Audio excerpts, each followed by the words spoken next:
On this week's prequel episode, we follow up on our We Have Always Lived in the Castle listener polls, learn about the romance genre, and preview Red, White, and Royal Blue.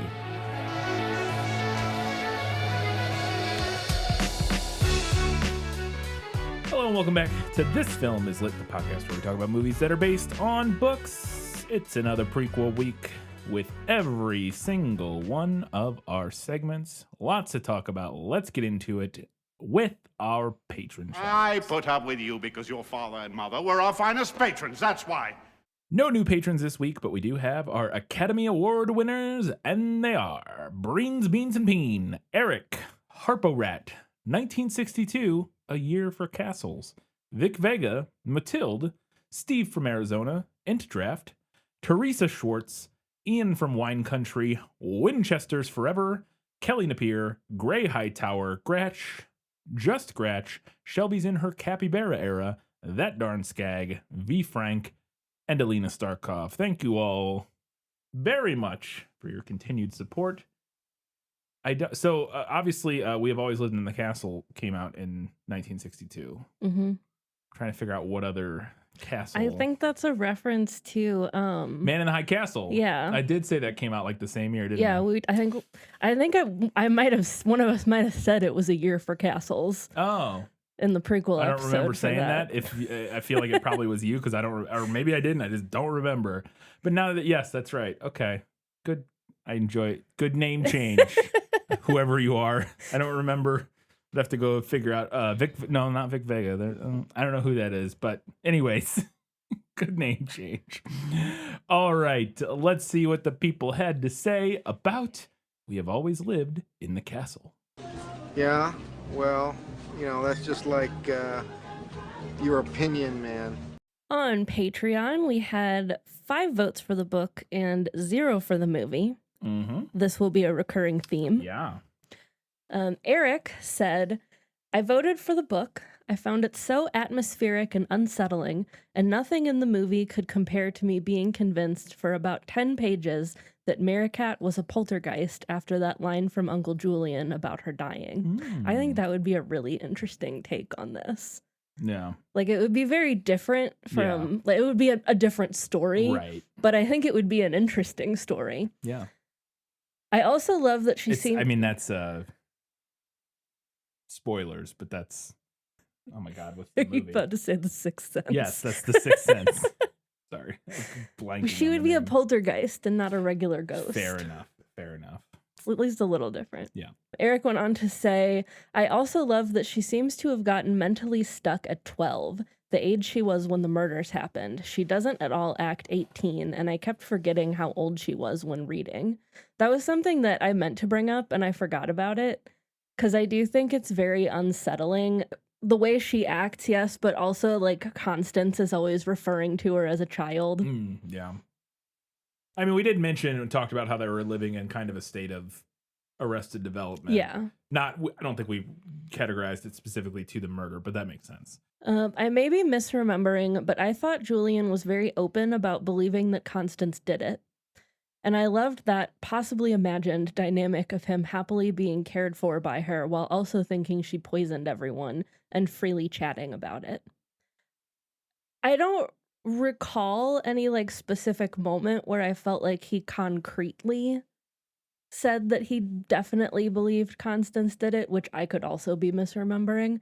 But I think that's also the interesting thing about the unreliability of these characters is that you can get such different reads on them. Yeah, I will say in the movie that is kind of, I don't think I really mentioned it, but that is kind of the vibe I got. I like when I was discussing like how I was confused about what the dynamic was. The vibe I got was that he did think she did it, at least to some extent, but that he didn't really have a better option for, like going somewhere else or not, like, so he just kind of begrudgingly was cared for by them, while also thinking that Constance murdered his brother. But it's an interesting dynamic for sure. Our next comment was from Shelby's in her Capybara era, and Shelby said, the sticking point for me was the movie's need to cut through the ambiguity of the book. The movie gives us specific reasons for the townsfolk hating the Blackwoods and makes it clear that the father was abusive. In the book, Merricat could have just been sensitive to criticism, for all we know. You sent me to bed without supper, so I'm going to poison you. People have killed for even less. And then there's Charles. There's something neat and clean about him getting violent in the end of the movie that I really don't like.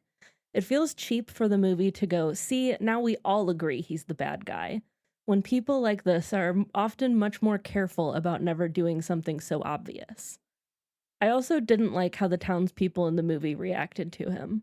Maybe it's because the book's from Merricat's perspective, but in that version, it looks like he's getting on with the other good old boys in town. Of course he is. He's the tall, handsome man with social skills, dealing with those crazy women so the townsfolk don't have to. The movie should have kept the ambiguity of the book the way it did with Merricat's spells.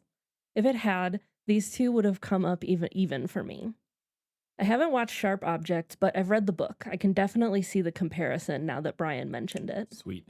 And I'll say this here because I do think it makes sense here. And I've read through some of the comments that people left, but I haven't, not like in depth, but I saw a kind of recurring theme about the ambiguity not being there in the movie, and that being something people preferred about the book.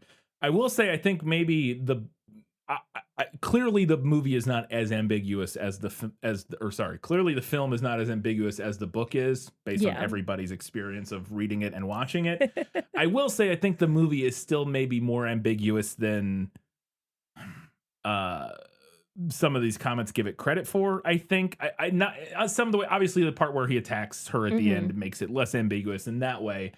But some of the dynamics, because, we discussed in the episode how I was unsure of what some of the dynamics were and how exactly everything had played out. I think there was some level of ambiguity to it. But more than that, I think the thing that the movie is doing that I think works overall is that, and I think one of the reviewers that I read in the prequel episode pretty much nailed it when they said this is a movie about male violence and female rage or something like that.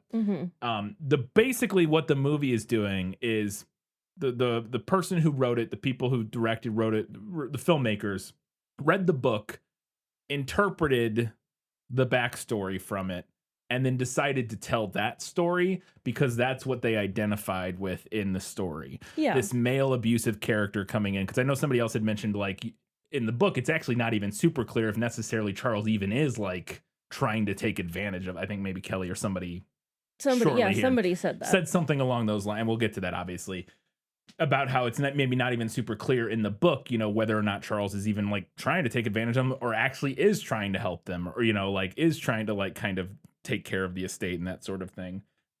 But obviously one of the interpretations of the book is, and because you talked about how this time you got that interpretation, is about Charles, about the father being abusive and taking advantage of them, and then Charles coming in and filling that role, taking advantage of them, being abusive. And I think the filmmakers just thought that was an angle that, one, they identified with in the story a lot, but two, was also a very important message at the time this movie was being made. This is in that window of, it was right after the Me Too movement and kind of that reckoning. And I think they saw this story as a good opportunity because it is a valid reading of the story. I agree. Yeah. So I think they saw this valid reading of the story and said, let's make it more explicit and tell a kind of this interesting moral tale. And I think they left some of the ambiguity in there, but again, clearly not as much as the book, but I think that's a perfect, this isn't to say that I think it makes sense to, all these people saying they prefer the book more. I think I might even prefer the book more, but I appreciate the film I like an adaptation that latches on to an interpretation of the text and then pushes it and does something with it. Yeah. You know what I mean? As opposed to just kind of like rotely presenting what the book does. And I'm not saying people wanted it to just be like a direct, page to page adaptation of the book, but I do enjoy the filmmaker putting their point of view and telling that message in the film. I think even though it is less ambiguous, I do think I think this story was an effective vessel for the message the filmmakers, the muddled message as it was, because we talked about it, it wasn't like completely effective, but an effective vessel for the filmmakers to kind of tell that story and that message. Yeah, no, I agree that, what the film did is a valid interpretation of the story. I think there are many valid Right, interpretations yes. of this story. Which goes back to what people are saying. The Yes. fact that there are so many, interesting interpretations of the book is what makes it more interesting Yes. than the film. And I also think, it's potentially nigh on impossible to do an adaptation without latching on to some interpretation it of is a text. tough. You kind of have to. You don't have to, but if you want to make a movie that anybody cares about or see, like, because it's the other thing, you're making movies, a book you can just write, and if it doesn't, nothing happens with it, whatever. It's very hard to, you know what I mean? Like if most people don't really, like, if it's nebulous and vague and ambiguous and it never really, it's not that hard. You just have a book. Like, obviously to get it published, it would be a whole different thing. But a film, you can't, it's very hard to even make a film unless you can prove that you're going to be able to sell it somehow. Yeah. Unless you're doing a very, low budget, like kind of personal project type thing, which is already still very expensive, very difficult. Whereas writing a book, difficult, but not very expensive. And so the prospect of making a film that is as nebulous and as ambiguous as the book was, I think it's just such a hard sell, especially if you want to sell it, like literally, because, it is a business. I think you kind of have to have something that audiences can latch on to, unless you're David Lynch, I guess. But like, which even then I'm being facetious. But like, I think there is a point with that where you kind of have to have a point of view. You kind of have to make it, I don't know, you have to latch on to something more if you want audiences to at all like. Yeah. And I agree with you also that I think there is still quite a bit of ambiguity to the film. But I think that, what I latched onto and what it seems like a lot of others have latched onto is that the book just does that ambiguity so skillfully that the movie's not going to measure up. Yeah. Yeah, that's fair. Our next comment was from 1962, A Year for Castles, who said, Shelby nailed it, and capybaras are the fucking best. There you go. I think maybe this book just shouldn't be a movie at all, but it definitely shouldn't be this movie. The best part of the story is the ambiguity of viewing everything through Merricat's damaged but engaging perspective. You have to figure out what is really happening. Like in the book, there is at least initially some question as to how bad Charles is. He seems like he's there to steal their money, but he isn't wrong in saying that Merricat and Uncle Julian need medical help. Because Merricat tries to avoid him as much as possible, we find out what Charles is saying mostly secondhand from Constance, and we can't see how or if he is manipulating her as grossly as in the movie.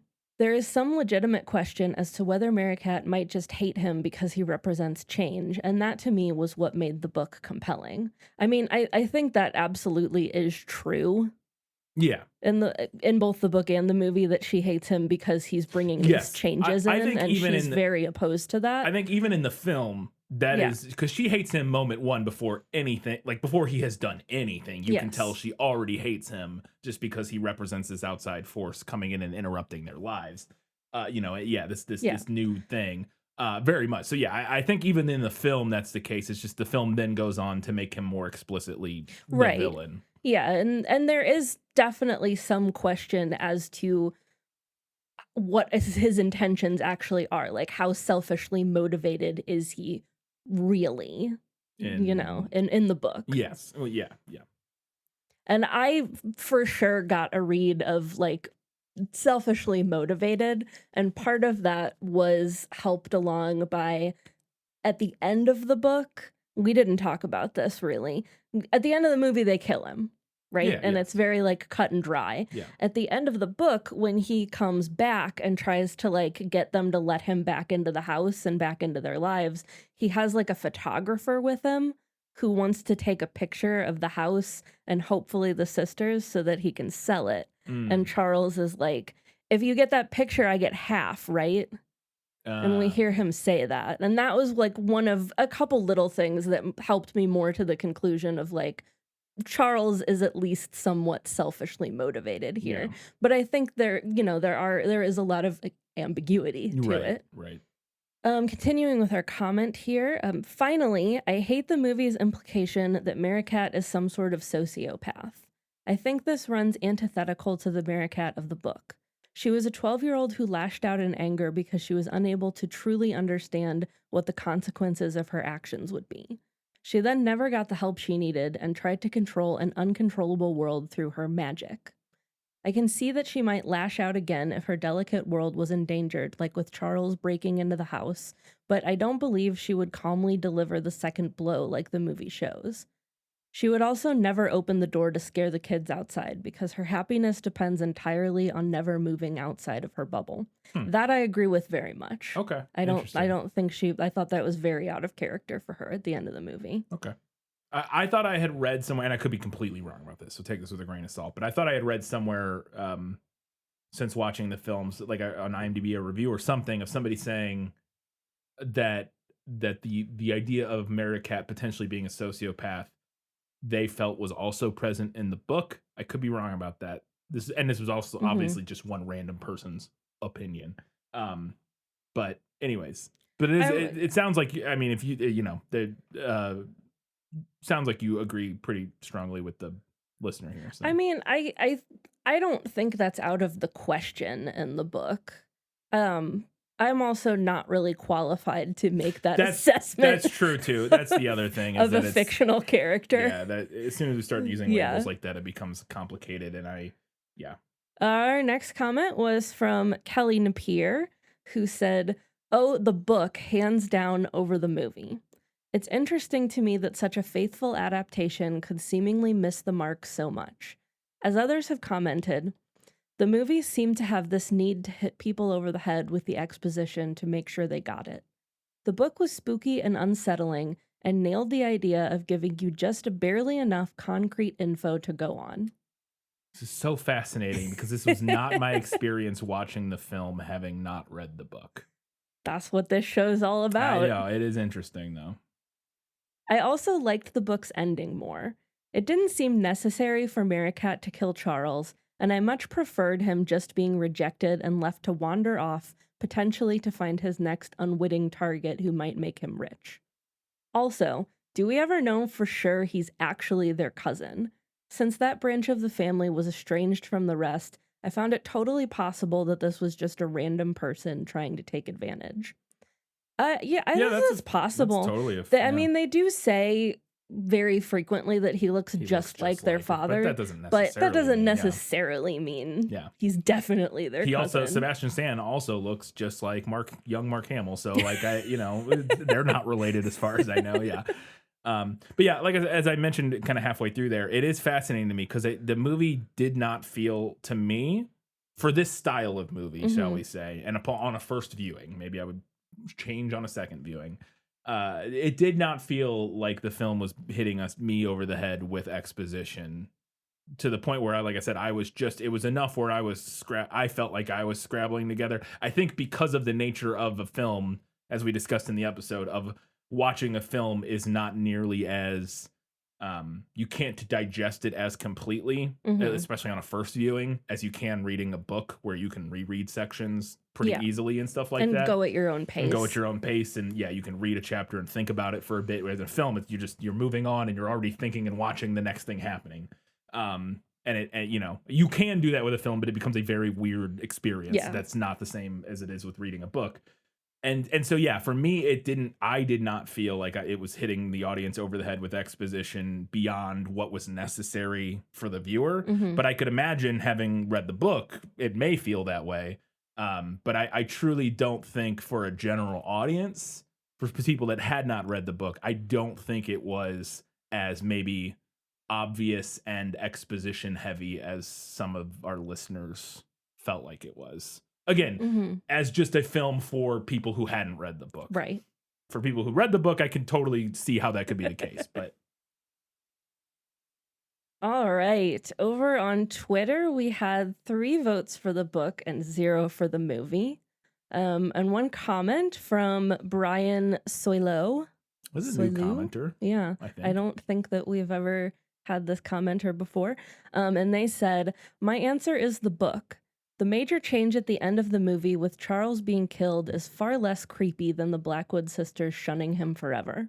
It was a change that was totally unnecessary and ended up being contradictory to Shirley Jackson's Gothic style." So that's a running theme here. Lots of people talking about, almost every comment mentioned killing Charles doesn't feel like it honors the book and what the book Yeah. is doing, and that the book's version of the ending with Charles is either more effective or more creepy or whatever. But again, I think just to reframe this slightly, I'm not arguing with this, just presenting my, kind of like the moviegoer's experience. And again, what I mentioned earlier with what the film is doing, the interpretation the film took is it looked at it through the lens of, this is a story about women suffering at the hands of men. Yes. And what they do about that. And so I think the film said, fucking kill your oppressors. Mm-hmm. Cast off your chains, kill your oppressors.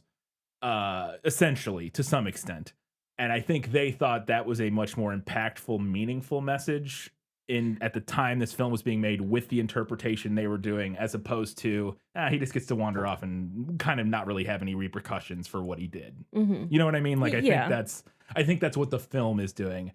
That being said, I can understand in the context of, compared to the book, why, like, the ending in the book sounds like it works. I'm not saying it Right. doesn't, but and I think it works with the ambiguity that surrounds his character as well. Yeah. Because the movie made the choice to make him a more obvious villain, we have to tie that thread off. Right. Yeah. And I think that makes sense. And like I said, for me, it was fairly effective in the film. I'm saying this, we talked about it at length in the episode. I wasn't like a gigantic fan of the film. Mm-hmm. I thought it was just okay. But I could, seeing it, what it was going for, I think that change, it kind of works within the context of the film. I didn't have strong feelings negatively about it. And again, when I kind of pull back and look at the larger picture of what I think the film was doing, I think that change works fine. Because again, I think it's the film saying, fucking murder your oppressors. To some, again, maybe not quite that, but like, obviously that's literally what's happening in the movie. Yes. But I think the movie just wanted to make it very clear that sometimes, yes, violent repercussions for abusers is a solution, or something like, interpret that as you may. I guess that's just, I think that the film didn't want to feel like it was pulling punches for for Charles getting his just desserts. Right. We didn't have any comments on Instagram, but we did get 5 votes for the book, none for the movie. And then over on Goodreads, we had 1 vote for the book, 0 for the movie, and we had a comment from Miko, who said, both the book and the movie were okay, but not my style. While I agree that Charles was written as the villain, being after the money, I'd push back how reliable this interpretation is. In the movie, it's clear, as we see him trying to force the safe open and manhandling both women. But one could easily make the case that in the book, all the ill intent is Merricat's paranoia, and Charles only answers in kind to Merricat's standoffish behavior. For example, while Charles does yell to the firefighters to get the safe, at that point both women are safely out of the house, and Charles knows the safe contains their entire fortune in cash, something he earlier pointed out is unwise. Even reasonable things are viewed as wrong by Merricat. She thinks Charles should have been nicer to Julian when he only stated that the murder shouldn't be brought up all the time, especially in front of Constance. Charles also suggested he could work on the garden and run errands, and is the one who runs to fetch the fire department. One could argue that thanks to his upper-class upbringing, he finds it irking that Merricat buries money and nails a golden watch chain to a tree, and it's not an indication of greed on his part. He isn't even the one who brings up the fortune in the first place. It's Constance who offers him money to go to the shop. You could easily make this into a horror story from Charles's point of view. Being in Merricat's head, it was what makes the story work, and while I thought the movie was well made, it was missing a good angle like the book. I'd also have wished they had included at least one of the moments from the book where Constance seems lucid for a moment and recognized the situation they are in isn't good, that Julian should be in a hospital, and they should live without being confined in the house. My vote goes to the book. This did remind me of another thought I just had, kind of in reference to the Charles of it all, and the remark here about, like, and because this is one of the ones I remembered reading a bit of, about how in the book it's more ambiguous, like you kind of interpret his actions multiple ways. I actually had that same experience in the film for a while. Mm-hmm. I will say that, as not having read the book, and maybe again different for other people. For me, having just watching the film, I actually, for quite a while, Charles does come across, I think, more ambiguous maybe than, again, some of the listeners are giving it credit for, potentially, in that, especially as it relates to the money, as Miko mentioned here about like the burying the money and all that stuff. I actually did in the film kind of interpret his reaction to that more charitably initially than we do ultimately. And I think that just again relates back to what the film is doing, where the film is presenting this scenario of a man that initially seems trustworthy, and then it's slowly revealed his anger, his rage, his abusiveness is kind of slowly revealed over the course of the film, culminating in a place where they have to kill their oppressor. And I think, and so again, I guess my point was just that I think the film actually does at least somewhat effectively kind of present that ambiguity initially, because I did feel that like the first scenes where he like finds some of the money buried, or he finds the box of money under the stairs or whatever it is. In that scene, I remember feeling like his reaction was less one of greed and more one of like confusion and like, what is wrong with you guys? You know what I mean? Like, of just like, what is going on here? These people, like, they're burying money. Like, not again, initially it read more like, confusion and like concern almost. But that's pretty quickly progressed to, it was clear that, you know, he was there for the money and he had more nefarious intentions. But yeah, I just to give the film a little bit of credit, that I think some of the listeners either just didn't work for them in that way. But I think it, again, probably comparing it to the book. But I thought some of the elements here of the criticisms of the film, I think actually kind of are there because my viewing of them, not having read the book, interpreted in that way. I think it's really fun that you stood up for the movie, since we didn't have any comments. Yeah. Well, and like I said, because I thought it was a well-made movie, and again, we said it a million times, but like it wasn't an amazing movie, but I thought it was pretty well made, and I think it was doing something that worked fairly well, just not as well as I think it could have in all the way. Like my main issue with it was that I just felt like parts of it I was a little like unsure of what was whose motivation was what, which again, it goes to the ambiguity, I guess, to some extent.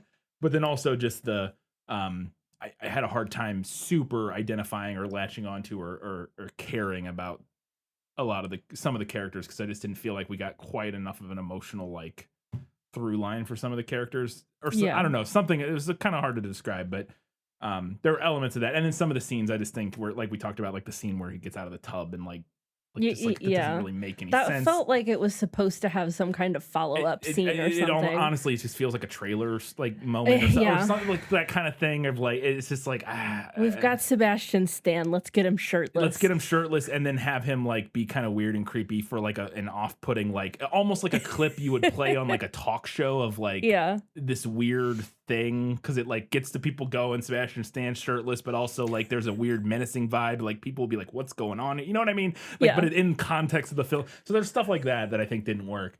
But yeah, I thought it was a pretty well made film overall, which again, some of the commenters didn't say it was terrible. I didn't think it was a terrible film either, but obviously in comparison to the book, it just didn't work for people. Yep.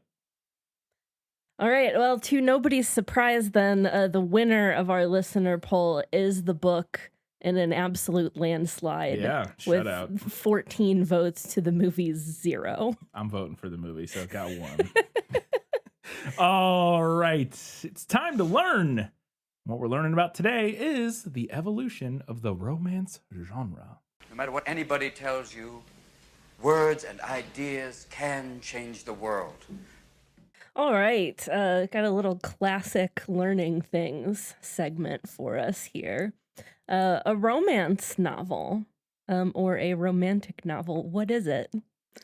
It's a genre fiction novel primarily focused on the relationship and romantic love between two people, typically ending with an emotionally satisfying and optimistic ending. Yes. The happy ending. Seems accurate. As it were. Yep, the happily ever after. Yes. Romance novels encompass a lot of different subgenres. You can have fantasy, gothic, contemporary, historical, paranormal, sci-fi, just about anything you can think of can be a romance novel. Women have traditionally been the primary readers of romance novels, but according to Romance Writers of America, 16% of men also read romance novels. 16% of men read romance novels, or 16% of readers of romance novels are men?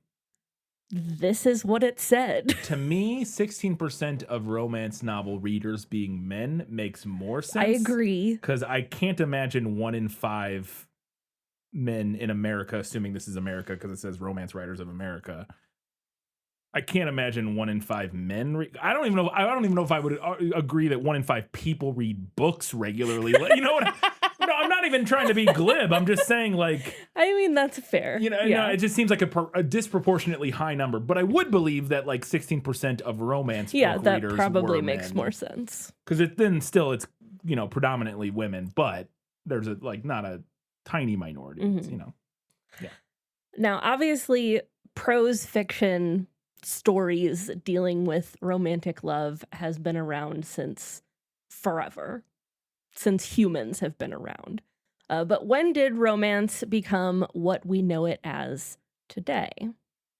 Well, one precursor of the modern romance novel is the sentimental novel called Pamela, or Virtue Rewarded, by Samuel Richardson, published in 1740. We started right in with that. Virtue Rewarded Yes. was the title of the first. Yes, right, Boy, just right in from there. right from the word jump, we were like, patriarchy. Pamela was the first popular novel to be based on courtship as told from the perspective of the heroine, which is typically the case with romance novels. Not always, but kind of typically the case. Yeah. And unlike many novels of the time, it had a happy ending. Happy is in big, massive air quotes here, because based on the synopsis that I looked at on Wikipedia, I'm not sure it would be considered quite so happy to modern audiences. Right. But in the time for the time period, it was a happy ending. Right. Like, they didn't die or anything, Nobody died of cholera. The genre continued to develop through the 17 and 1800s, with well-known authors like Jane Austen and the Bronte sisters helping to guide the common elements and themes that we would recognize as romance today. In 1919, E.M. Hull's novel The Sheik was published in the UK. The hero of that book kidnaps the heroine and wins her admiration through his forceful actions, and was one of the first modern works to introduce rape fantasy. Yeah. A pretty common thing in romance. Common. Yeah. I mean, we just did a whole series of it in 50 Shades. Yes. And this is something that we can kind of lay at the feet of purity culture and patriarchy. Again, publishers believed that readers would only accept premarital sex in the context of rape, which I believe we also discussed during our 50 Shades series. I'm sure, because contextually, the whole thing is just it's the idea that the woman can't. The woman cannot be desirous of sex. Can't be lustful. She has to be pure and have virtue. And so, if you want sex scenes that are prior to marriage or whatever, it has to, which are the more exciting, like adventurous it's ones. got to at least be dubcon. Yes, exactly. Which means dubious consent for people who don't know. So in this novel, and then in many that followed, rape was depicted as more of a fantasy. The heroine rarely, if ever, shows experiencing terror, stress, or trauma as a result of that. It's kind of all fine. Yeah. Historical romance was also popular during this time period, though, and a lot of mass market romance novels were set in the Regency period, taking inspiration from, again, Jane Austen. But then in the 1930s through the 50s, romance really picked up steam, and it began to become big business. And we start to see publishers like Harlequin emerging, taking the lead in mass publication and sales. And the intimacy featured in the novels of this era was... I'd be interested to see, sorry, real quick. I'd be interested to see if that, I don't actually know what the time frame of the ascension of women's literacy. It would have been earlier than that, surely. Yes. Surely. But Yeah, Well, okay. I mean, we could go back to like the beginning because I think like the ascension of women's literacy, we're going to put that more around the been- time period of like your Jane Austens, your Brontes. Right.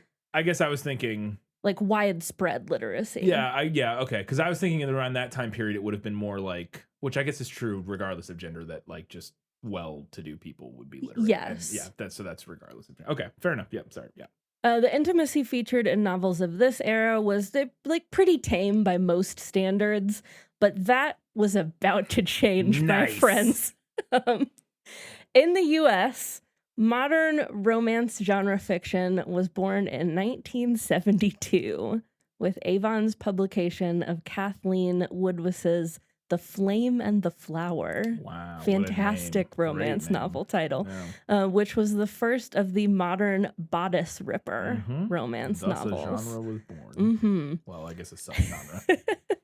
That novel went on to sell 2.35 million copies, and Avon followed that up with the 1974 publication of Woodwiss's second novel, The Wolf and the Dove. I'm glad the titles of these books have not changed. I love them. No, I'm not being. I'm just because it reminds me of what you probably mentioned at some point. The ones now that everybody's reading. The Court of Thorns, Yes, Thorns and Roses. yes. I'm sure you mentioned that at some Yes, point. I do. But, okay, but they remind me of those titles, The Flame and the Flower. Like it's just So we followed that up with The Wolf and the Dove, as well as two more sexually graphic novels by Rosemary Rogers, Sweet Savage Love. Okay, that title, little on the nose. And Dark That one's Fires. fine, yeah. The latter sold 2 million copies in its first 3 months of release. We're remembering this is well before the internet. Yes, You're not getting the same kind of word of mouth that you do today. Yeah, but it is the only option because there's no Yes. internet. You don't get Yes, fanfic and right. /fic and all that stuff. That is fair. The success of these novels prompted a new style of writing romance, concentrating primarily on historical fiction, following the monogamous relationship between a helpless heroine and the hero who rescued her, even if he had usually been the one to place her in danger in the first place. Right. And the covers tended to feature scantily clad women being grabbed by the hero, hence the nickname Bodice Rippers. And you'll never get me to say a word against Bodice Ripper romance novel covers. I love them. I think they're so campy They're and so fantastic. fun. Of course. So these early examples of contemporary romance novels were obviously very formulaic, especially in regard to like plot, character types, and traditional gender roles. Yeah.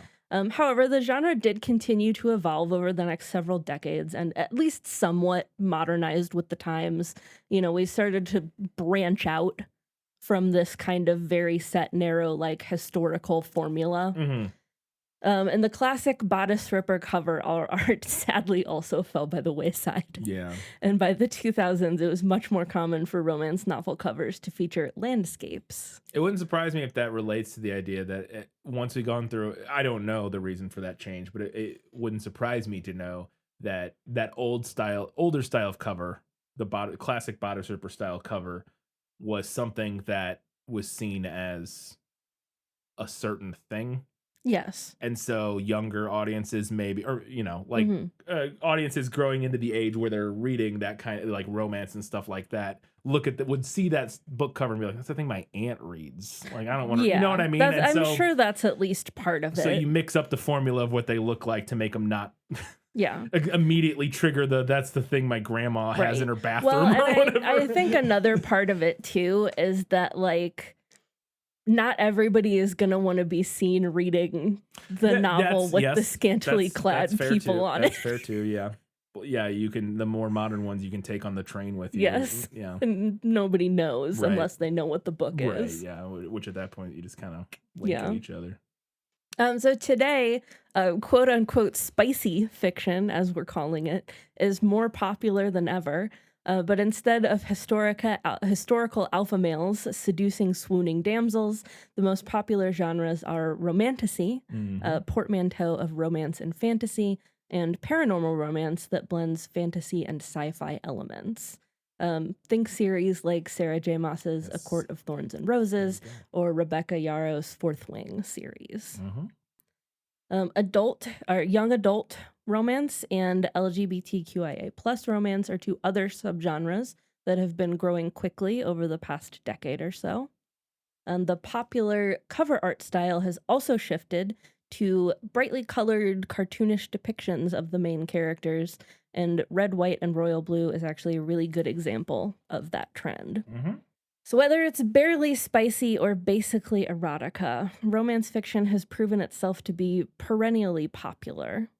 And let us know in our social media comments if you like reading romance. What's your And favorite what are romance? your favorite book or author or genre or whatever you want to talk about. go. I want to hear about it because I like romance. Maybe what we can do too is we can make that a new recurring thing if we get some suggestions from people that are film adaptations, which probably less common, but we could do them during like Valentine's Day. Ooh, Do like a romance novel adaptation. spicy. Again, there's probably not as many of those. I would imagine, just assuming. Yeah. Like 50 Shades was kind of unique in that regard of Mhm. being like a mainstream release of like there were more of those style of, those very like seductive, sexy films in like the 90s and stuff, like the sexy thrillers and things like that. I don't think most of those were adaptations, but they might have been. I don't know. And I don't know how many of those were technically romance. But anyways, if you do know any good romance adaptations that we can do, let us know. Yeah. I like bodice rippers. There you go. That's what I came up on. Yeah. The content is questionable, but it's fun. Yeah. All right. Well, now it's time to learn a little bit about the book we're covering this week, Red, White, and Royal Blue. I sent you to the royal wedding. Simple instructions. Don't cause an international incident. How's it going? You've done some pretty stupid things in your day, but this... Takes the cake? Henry shoved me. An urge I currently share. What I need is some good old-fashioned damage control. Need a boy. The White House and the palace are going to release a joint statement. We can knock it, we can buy it. You've got to be joking. You can hate Prince Henry all you want. My NDA is bigger than yours. I want you to know that. You're wearing lifts. Know that too, sweetheart. You better act like the sun shines out of his ass and you have a vitamin D deficiency. Have you thought is what you might say to convince the world that we're actually friends? I love hanging out with this guy. Red, White, and Royal Blue is a 2019 LGBT romance novel by American author Casey McQuiston, who, just for reference in our discussion here, is non-binary and uses they/them pronouns. McQuiston first came up with the idea for what would become Red, White, and Royal Blue during the 2016 U.S. presidential election. Yep. Okay. Yep. While watching a season of the HBO comedy series Veep and reading a Hillary Clinton biography, Oh, no. A Woman in Charge, as well as The Royal We, another book about the royal family, McQuiston became intrigued by the extravagant, high-profile lifestyle of the royals and wanted to take on a story featuring a royal family. What a fascinating Just- nexus point. Yes. Yes. The novel received generally positive reviews, especially for its representation of a gay relationship. Kirkus Reviews said, quote, McQuiston's strength is in dialogue and their, quote, rich, well-drawn characters. And the Daily Nerd said the novel was an absolute gem and praised McQuiston's exquisite care in creating their characters. The novel was included in the New York Times bestseller list in June of 2019. It won a 2020 Alex Award, which I looked at, and that's like a young adult award. So I'm okay. not really sure because I was not under I've the never heard impression of- that this was a young adult book. But I don't know. but it won a 2020 Alex Award as well as the 2019 Goodreads Choice Awards for Best Romance and Best Debut. Mhm. In 2022, a collector's edition was released with an alternate cover and a new chapter written from Henry's perspective. We love a perspective switch we in our do. romance novels. We do. Also changed in that edition, multiple references to the Harry Potter series were removed, as well as a line about conflict in Israel was Oh. changed. And I'm pretty sure what I have is not the new 2022 edition, so we'll see what this all is. In 2023, the novel was added to the Library of Congress's LGBTQ plus collection for preservation in the library. And in a 2023 interview with Forbes, McQuiston reflected on the possibility of a sequel, saying, quote, "I would love to see more too. I think that's all I can say about that." Okay. Fair enough. Well, I will say this before we get to the film. There is a film sequel supposedly in the works. So Yeah, I saw that somewhere too. yeah, I don't know if it's related to a book sequel or not, but yeah. All right. Well, speaking of the film, let's learn a little bit now about Red, White, and Royal Blue, the movie. You're expected at my New Year's party. Did I do something wrong? Do you ever wonder who you'd be if you were an anonymous person in the world? I have no idea what you're talking about. You're as thick as it gets. What I meant when I said, yourself, Your Majesty. It's Your Royal Highness. Oh. Dear Alex, I miss you. That's what I really want. Good morning. We are in a hotel crawling with reporters. If anyone sees you leave this hotel, I will Brexit your head from your body. Your Royal Highness. You need to figure out if you feel forever about him. Do you love him?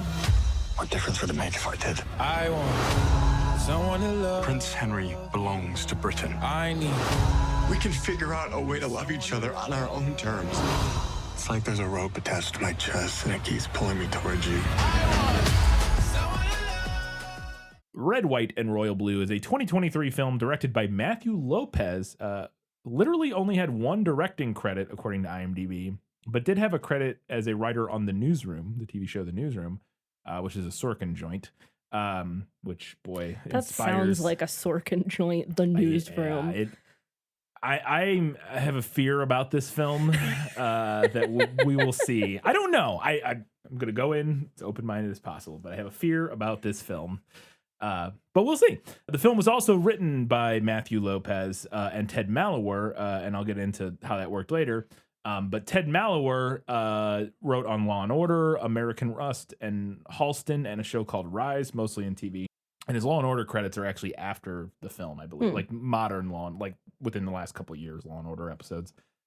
So Matthew Lopez, as I mentioned, only had one. This is his first feature film. He's a theater guy. He wrote a play called The Inheritance, which won a ton of awards, including the Tony for Best Play.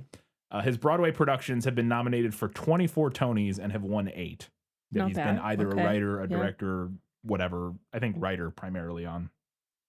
The film stars Taylor Zakar Perez, Nicholas Galitzine, Clifton Collins Jr., Sarah Shahi, Rachel Hilson, Stephen Fry, and Uma Thurman. It has a 76% on Rotten Tomatoes, a 62% on Metacritic, and a 7 out of 10 on IMDb. It was an Amazon Prime Video, so there's no box office. But it was nominated for the GLAAD Award for Best Streaming Movie. It actually lost to a film called Rustin, which I'd never heard of. Looked this up. I thought it was interesting. Directed by the person who directed Ma Rainey's Black Bottom, which was nominated for some Oscars a couple years ago. It's a film about Bayard Rustin, who I'd never heard of, which, boy, telling on myself, I guess, who was a black civil rights leader. Honestly, I think this is the whole reason the movie exists, partially. About a black civil rights leader who was one of the main organizers on the March on Washington. But he was a gay black civil rights leader in 1960s. Socialist, all kinds of stuff. Worked very closely with Martin Luther King Jr., but a lot of his contributions and stuff seems like it was kind of more behind the scenes. Because I have heard of him, but I do not know a lot about him. Yeah, seems like a fascinating individual. But they're made like a biopic, however you want to pronounce that, about him that I had not even heard of until this reading. But I want to watch it now because it looks really fascinating. So Amazon Studios won the rights to the book in 2019, the year it came out, and announced that Berlanti Productions would be producing the film. If that name sounds familiar, it's because Greg Berlanti is the guy behind the Arrowverse on the CW, as well as You on Netflix. He's also a producer on Riverdale, The Chilling Adventures of Sabrina, a bunch of other stuff. But his main thing that people know Berlanti from is the Arrowverse. He did the Arrow series of The Flash and I think Supergirl. As like the showrunner, and then was involved in the other ones as like producer. In 2021, Lopez was announced as the director and writer of the film, and that was when it was he actually rewrote a script that had been done by Ted Mallowar. So Ted Mallowar did a first draft of the film, and then Lopez came on, rewrote that draft, and directed from there. So that's why they're both credited as writers on the film. Filming took place from June to August of 2022 in the UK, primarily. A couple IMDb trivia facts before we get to reviews. This one's a wild one. This is verbatim from IMDb. According to director Matthew Lopez, several weeks into production, star Taylor Zakar Perez inquired about whether or not he should shave his lower body for an upcoming nude scene by meeting with Lopez in his trailer with makeup designer Karen Hartley acting as a mediator. He lowered his pants, asking Lopez to look at his ass. Lopez responded, "You're fine, you look great," before following it up with, "Taylor, yeah, just bring your hairy butt to set," end quote. So one of the stars was wondering if he should shave his butt for the film. And Lopez was like, "Nah, looks great. Let's shoot it." According to this IMDb, this is the number one IMDb trivia. I think it might not have been number one. But All right. I guess we're gonna have to look out for see how hairy we think his butt is. I don't know. This is the apparently the second film where Nicholas Galitzin sings a Queen song while playing a prince. That's a two Nichols scenario. He was right. He was in the 2021 Cinderella, that one, the cursed one. Oh no. Yeah. I think that's that one. I'm pretty yeah, sure. that's that one. Where he sings "Somebody to Love" while portraying Prince Robert, and in this film, as Prince Henry, he sings "Don't Stop Me Now." Good for you. Yeah. And then finally, getting into some reviews. I'm just going to read all the reviews from Wikipedia here because I thought they were very fascinating. Writing for CNN Entertainment, Brian Lowry said, quote, "At its core, it's a fairy tale romance, only where the challenge isn't the customary wicked stepmother or malevolent witch, but rather what happens when true love finds two princes, not one." That's very nice. That's like a nice sentence. Amy Nicholson for the New York Times said, quote, "It sounds like fan fiction and looks like it too, particularly when Galitzin dips his chin bashfully, a tick that Princess Diana passed on to her boys. Yet, as in any screwball romance worth its transatlantic sea salt, the first-time director Matthew..." You sure wrote this. This is written with a capital W. Yet, as any screwball romance worth its transatlantic sea salt, the first-time director Matthew Lopez gets us rooting for the cheeky couple's transition from rivals to romantic bedfellows, boosted by the cinematographer Stephen Goldblatt, who photographs the leads so adoringly that you half expect them to turn to the camera and hawk a bottle of cologne. Thanks to their playful chemistry, we're sold. She did, however, criticize several, quote, over-florid theatrical flourishes, which, to be fair, Matthew Lopez is a theater guy. Yeah. So, what did you want? Writing for The Observer, Wendy Ide gave the film 3 out of 5 stars, saying, quote, "It is so slick and polished it feels obsessively micromanaged rather than directed," end quote. But she did praise the charisma of Zakar Perez and Galitzin. Oh, I guess that's his last name. It's like maybe hyphen. Yeah. That's the Taylor guy, right? Yeah. The two leads, crediting it for the film's appeal, saying, quote, "It turns out that watching two impossibly beautiful boys making cow eyes at each other might be just the escapist pulp we need right now," end quote. Oh, gosh. That's what I said. I read through these. I was like, I got to include all these. They're great. New York Post's Lauren Sarner thought the film, quote, "had big flaws, but it's fun and a cute rom-com at heart, or with heart." She criticized Uma Thurman's performance, dubbing it her career worst. Oh, no. Saying her Texan accent and the writing of her character were bad. But she did praise Perez and Galitzin's performances. Also noted the resemblance between Prince Henry and Prince Harry, as both princes are spares, and their romance, I guess that's a technical term for like the second. Yeah, it's the second born. Yeah. And their romances with their American lovers lead to strained relationships with their older brothers. Jesse Thompson for The Independent gave it 3 out of 5 stars, saying, quote, "It's wry and witty at first, but then becomes unstuck as it enters into soap opera mode." Also drew comparisons to the show The Crown and Prince Harry's media tour, and taking note of, quote, an air of liberal fantasy to it all, which is that what you're worried what about? I was worried about initially. As soon as I saw that the writer wrote on the Newsroom, which is a Sorkin, look, I'm not even going to get into it right now, but I just have a feeling it might be a little insufferably It could liberal. yeah. And I say that as a guy who is basically a liberal mostly. Well, that's complicated, but anyways, we don't need to get into it right now. She characterized the casting of Zakar Perez and Galitzin as, quote, absurdly good, like cartoon Disney princes made into humans, and said that Uma Thurman's performance, contrary to our previous post, maybe not contrary, but described Thurman's performance as delightfully camp. So I guess kind of in line with the career worst, right? But but the first person obviously didn't appreciate the camp of it all. Yeah. Writing for The Guardian, Benjamin Lee awarded it 2 out of 5 stars, so pretty negative, dubbing it well-intentioned yet listless, saying, quote, red, white, and royal blue just isn't the fun, brain-disengaged romp it could have been. Any praise going toward intention rather than execution. End quote. For the BBC, Lois. Yeah, probably Lois. I think that's Lewis. Lewis. Oh, yeah. That's true. Could be Lewis. I think it could also be Lois, though, right? Or no, that's normally Lois is usually spelled right? without a U. Yeah, okay, fair enough. All right.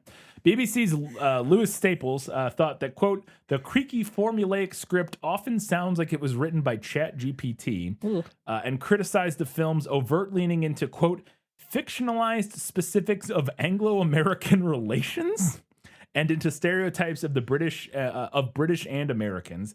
He negatively compared the film to The Princess Diaries. Shut your mouth. Which is the only one of these I've heard of. Well, that's not true. That's not true. Single All the Way, The Night Before Christmas, Fire Island, and Bros. I've heard of Fire Island and Bros. I've not seen them, but I've heard of them. But those are... And Bros is like a gay like comedy, like a. I don't think I know that one. I've heard of it. I think it's like a gay like screwball like romance comedy, but like a super goofy one. It was the impression I got from like the trailer or poster. I think I've heard of Single All the Way, but I could be thinking of something else. Yeah. I'm intrigued by The Night Before Christmas. Yeah, right. That's spelled Knight, by the way, for our listeners.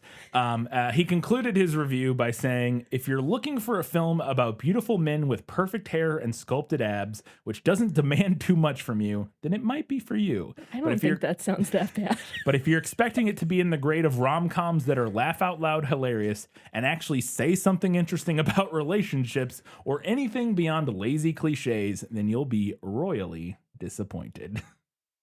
The writers really came out on reviewers for this love one. Yeah, nah, that's true. This one had more than normal, but reviewers love to do that shit. I get it. It's fun. It is fun. We love a turn of phrase, but before we wrap up, I want to remind you can do us a favor by heading over to Facebook, Twitter, Instagram, Goodreads, any of our social media platforms. Check us out. You can leave comments. We'll read them on the episode and we'll talk about them.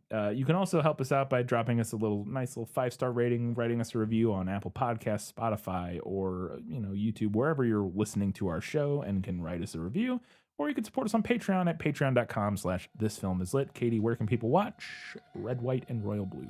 Amazon Prime. It is an Amazon Prime film, at least in the U.S. Maybe there are other... Yeah, maybe. I don't know how that changes in other countries, but yeah, in the U.S. it is an Amazon Prime film. I assume Amazon Prime is everywhere, basically. Maybe not everywhere, but in most countries, most of our listening audience, I would think Amazon, I think it's pretty global. So, yeah, that is that. I'm I'm interested to watch this one now, in particular, but I'm going to try to go in with an open mind as much as possible and let it...